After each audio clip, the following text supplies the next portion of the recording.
नमस्कार। चलिए आज कुछ अलग करते हैं।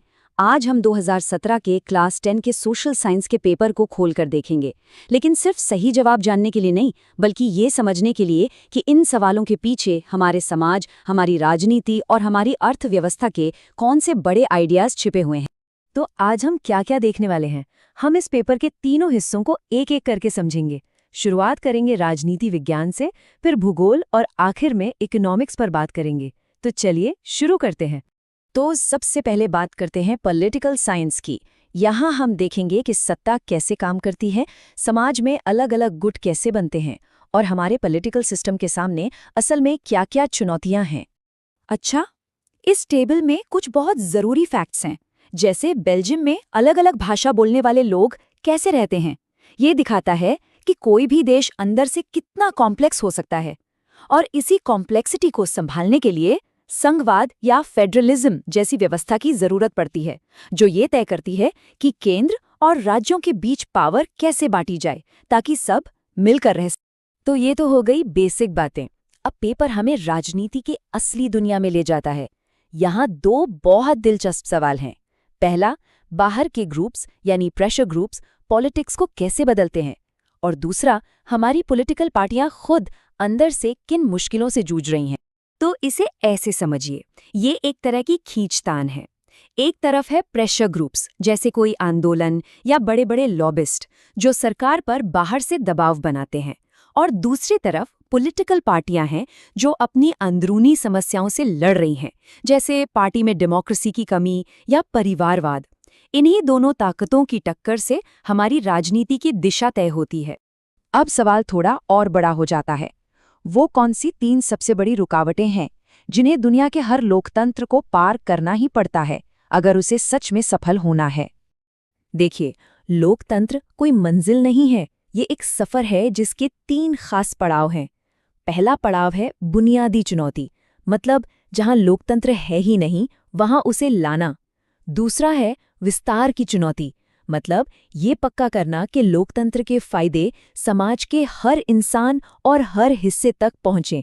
और तीसरा पड़ाव है गहरीकरण की चुनौती, मतलब हमारे इंस्टीट्यूशंस को इतना मजबूत बनाना कि आम नागरिक की आवाज और कंट्रोल और ज्यादा बढ़े। अब हम एक बहुत ही पेचीदा और सच कहें तो एक खतरनाक विषय पर आते हैं, जहां धर्म और राजनीति की सीमाएं धुंधली हो जाती हैं।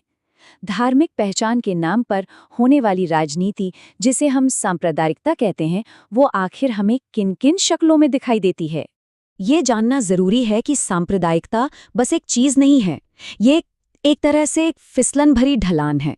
इसकी शुरुआत होती है हमारे मन में बसे छोटे-छोटे पूर्वाग्रहों से, फिर ये वोट के लिए राजनीतिक लामबंदी का रूप लेती है, और अपने सबसे भयानक रूप में ये हिंसा और दंगों में बदल जाती है।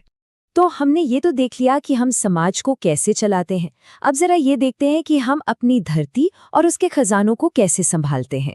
चलिए अब भूगोल के सेक्शन पर चलते हैं, जो हमें हमारे नेचुरल रिसोर्सेज, ट्रांसपोर्ट और ट्रेड के बारे में बताता है।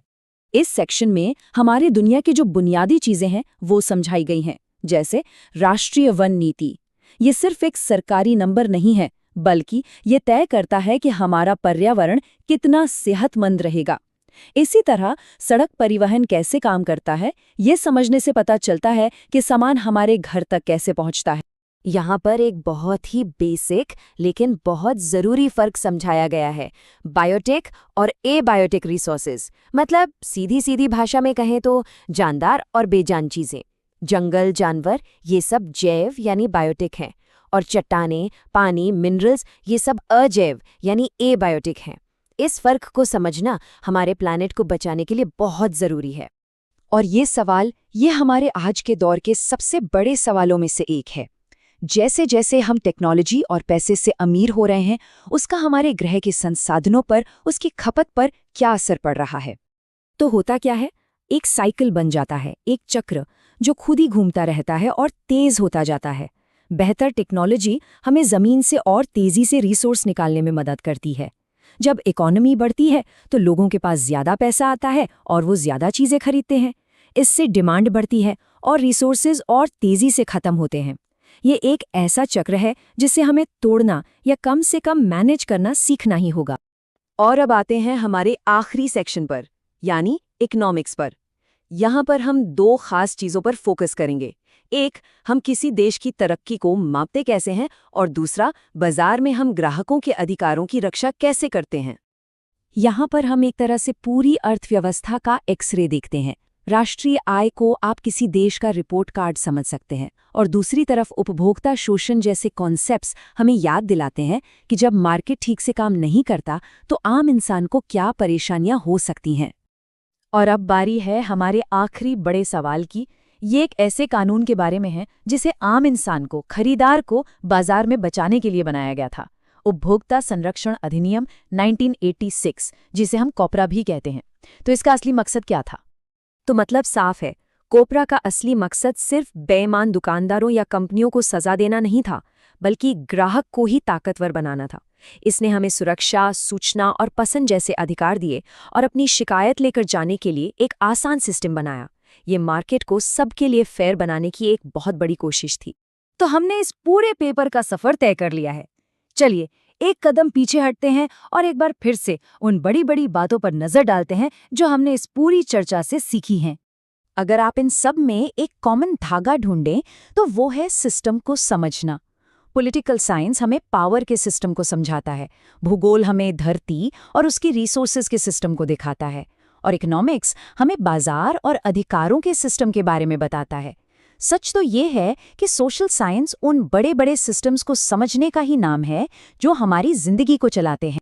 और इसी के साथ 2017 के इस पेपर का हमारा ये विश्लेषण खत्म होता है।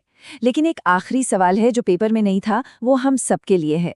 जब हम आज की खबरें देखते हैं, चाहे वो राजनीति की कोई बहस हो, पर्यावरण की कोई चिंता हो या बाजार की कोई खबर हो, तो क्या हम देख पाते हैं कि यही सारे आइडियाज आज भी हमारी दुनिया को कैसे बना और बिगाड़ रहे हैं?